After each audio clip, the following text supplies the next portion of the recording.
मध्य प्रदेश के गुना में बीजेपी नेता की दबंगई ने किसान की जान ले ली। नेता पर थार की हनक और पावर का पागलपन कुछ इस कदर सवार हुआ कि वो किसान की बेटियों से बेशर्मी करने से भी रुका नहीं।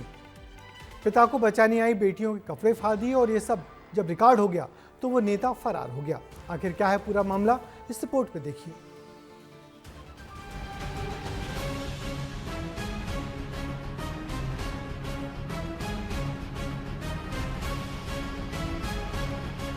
पहले ट्रैक्टर से कुचला, फिर थार से किसान को मारा, बेटियों के कपड़े फाड़े।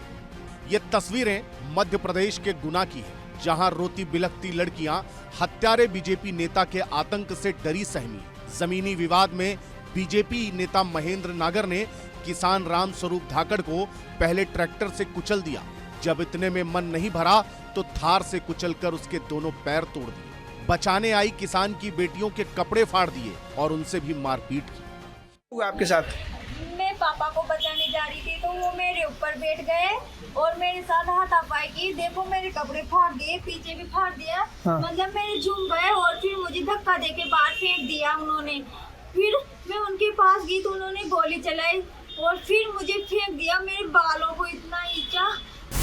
गुना के गणेशपुरा गांव में बीजेपी नेता महेंद्र नागर और राम स्वरूप के बीच कई महीनों से जमीनी विवाद चल रहा है। किसान राम स्वरूप की 22 बीघा जमीन राजस्थान के बांद्रा जिले में है, जिसमें से 6 बीघा जमीन का गिरवीनामा कुछ महीने पहले महेंद्र नागर ने 70,000 रुपए में करा लिया था, लेकिन सिर्फ 22,000 रुपए दिए। इसी वजह से किसान राम स्वरूप नागर जमीन खाली नहीं कर रहे थे और बीजेपी नेता पर दबाव भी बना रहे थे कि चाहो तो दोगुने पैसे ले लो, लेकिन गिरवीनामा रद्द कर दो। जिस जगह ये घटना हुई है वो ये चौराया था। यहाँ पर किसान जो आ रहा था उधर से, उसको पहले जो आरोपी थे उन्होंने चारों तरफ से घेर लिया। इसके बाद उनकी लाठी डंडे से मारपीट की और इसके बाद उसको ट्रैक्टर के बाद थार से कुचल दिया।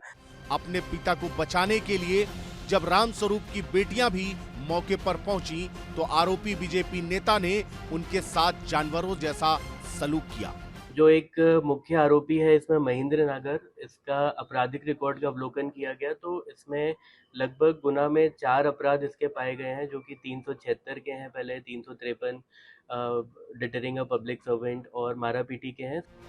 आरोपी महेंद्र नागर न सिर्फ बीजेपी का नेता है बल्कि बीजेपी किसान मोर्चा का विधानसभा प्रभारी भी है।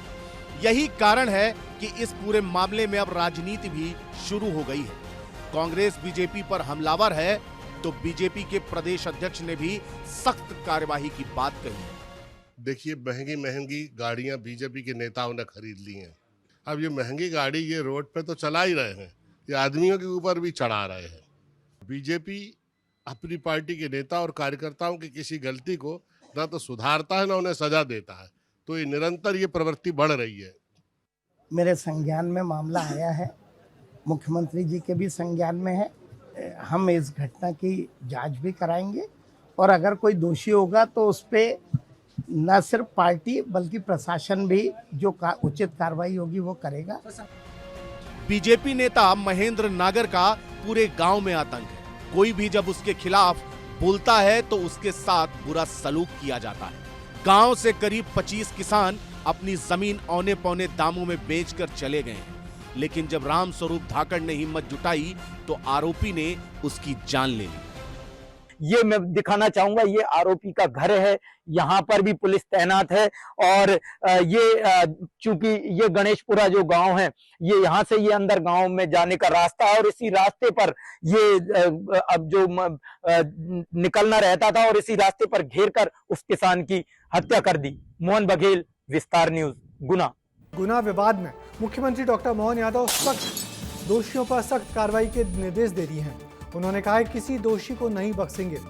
मामले की पूरी जांच गंभीरता से जारी है और विवाद में अब तक 14 आरोपियों पर एफआईआर दर्ज की जा चुकी है।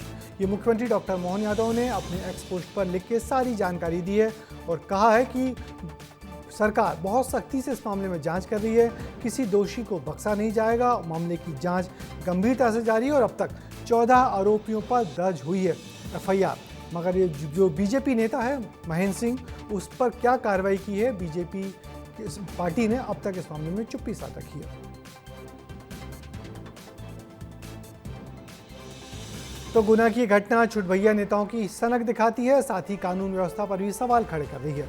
शहरों में माननीयों के पास प्रमोशन के लिए उलझे अधिकारी क्या गांव के हालात पर नजर नहीं डाल रहे? कितने ही सरपंच गांव में विधवाओं की जमीन पर कब्जा किए बैठे हैं, इसकी भी भनक बाहर नहीं लगती।